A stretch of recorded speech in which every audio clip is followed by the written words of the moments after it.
Okay, you can see the clock is recycled.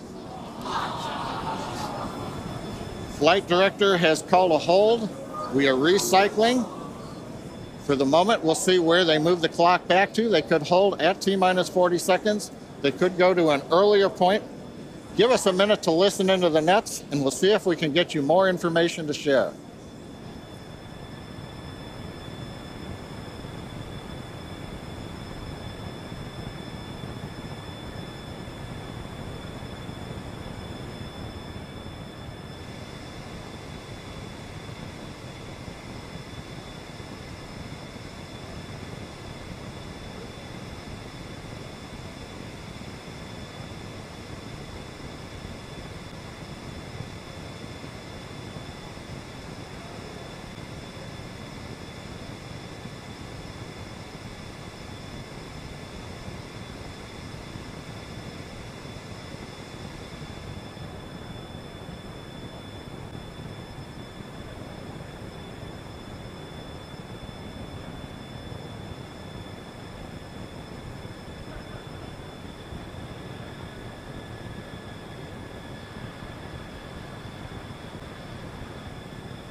John Innsbrucker again here at the Hawthorne webcast desk. We're holding a T-minus 40 seconds. What we've heard so far is we have a couple of issues we're working. One is the booster tank pressurization. Final pressurization was just a little bit long. That's not unusual. We've held at T-minus 40 seconds before to pressurize. That appears to have been resolved. At the same time on the second stage, they're working some final purging. We should know very shortly if that is cleared and if we'll continue the countdown. Everyone, especially that person, is excited to keep going. Like John said, we should know shortly if we are able to continue. But as we mentioned before, we are able to hold up to 15 minutes and still be able to lift off today. Yeah, on Falcon 9, it's a little bit different. Once we start propellant loading, we pretty much have to go at the targeted time. Otherwise, the propellants can warm up and we may not have the performance for that particular mission profile. It's a little bit different on Starship. Folks, if I can interrupt. Yeah. It looks like they're clearing all the flags, and we're going to release at T-minus 40 seconds. That is amazing news. Amazing. Team working quickly through their issues on first and second stages. And I'm sure all of the rehearsals and simulations that they've been doing have prepared them to evaluate this data quickly to try to get us in for today's launch attempt. For those of you just joining, we have a brief hold at the T-minus 40 second mark. The team is resolving one issue with the bleed purge on the Stage 2 Raptors. Like John just said, the teams are quickly working that, and it looks like the flags are being cleared as we speak. So we should be able to resume the launch countdown any moment now. And it's worth noting on Starship that once we resume the countdown, it restarts from the 40-second period, and then we keep going unless another condition pops up. So stick around because Starship could be going here real soon. Don't walk away, that's for sure. Amazing views here coming to us from Starbase, Texas. Cheering, the clock started again.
Your chamber pressure is nominal.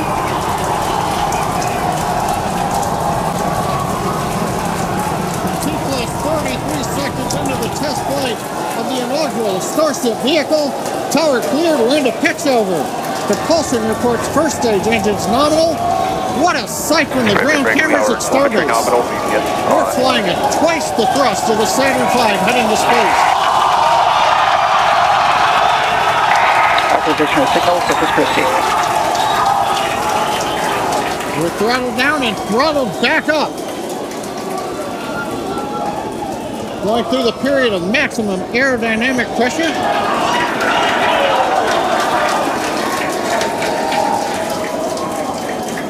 As the velocity increases, the density of the atmosphere is decreasing. Max Q. Lessening stress on the vehicle. The call out, max Q now.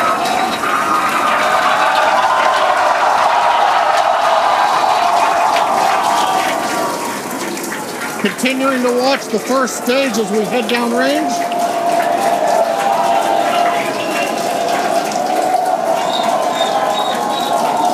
"100 seconds into flight.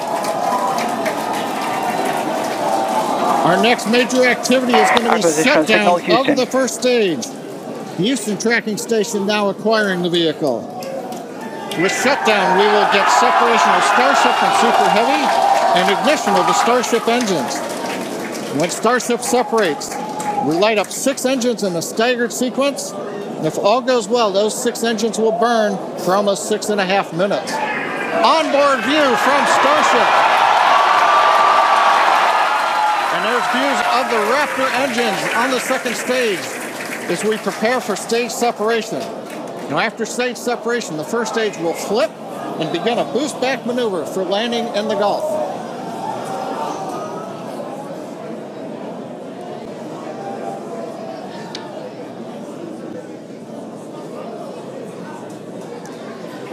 Continuing to fly, 2 minutes 40 seconds. Let's get ready for main engine cutoff.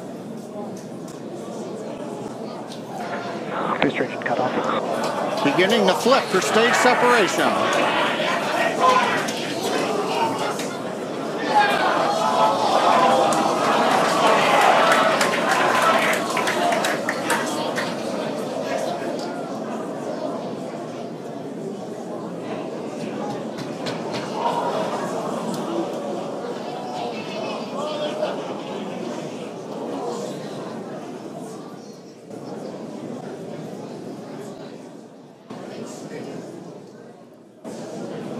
As of right now, we are awaiting stage separation, where Starship should separate from the Super Heavy booster. Yeah, Kate, right now it looks like we saw the start of the flip, but obviously we're seeing from the ground cameras the entire Starship stack continuing to rotate. We should have had separation by now. Obviously, this is does not appear to be a nominal situation. Yeah, it does appear to be spinning, but I do want to remind everyone that everything after clearing the tower was icing on the cake. There,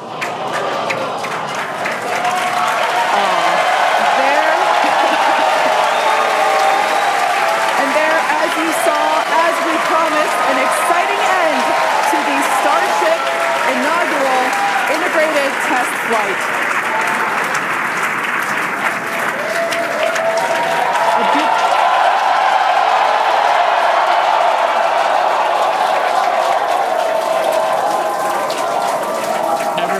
Absolutely pumped to clear the pad and make it this far into the test flight, the first integrated flight of the booster and the Starship vehicle.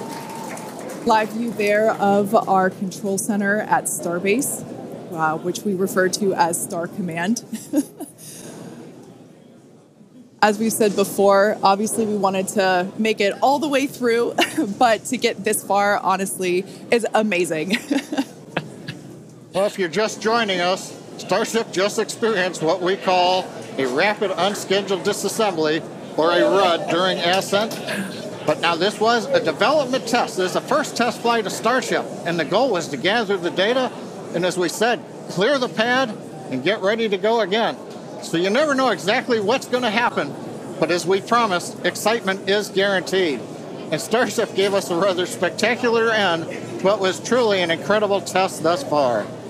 As we mentioned at the start of today's program, any and all the data that we collected during the test is going to help us with further development of Starship, and it's going to improve the vehicle's reliability as SpaceX seeks to make life multiplanetary. It's really worth noting that the flight path was designed to be over water and all the air and sea space. Along with that flight path and those surrounding areas we cleared in advance of the test. And of course, we're going to be coordinating with local authorities for the recovery operations. But honestly, what an exciting morning. Oh my gosh. We had a successful liftoff from Starbase, Texas at 8:28 a.m. Central Time. We cleared the tower, which honestly was our only hope.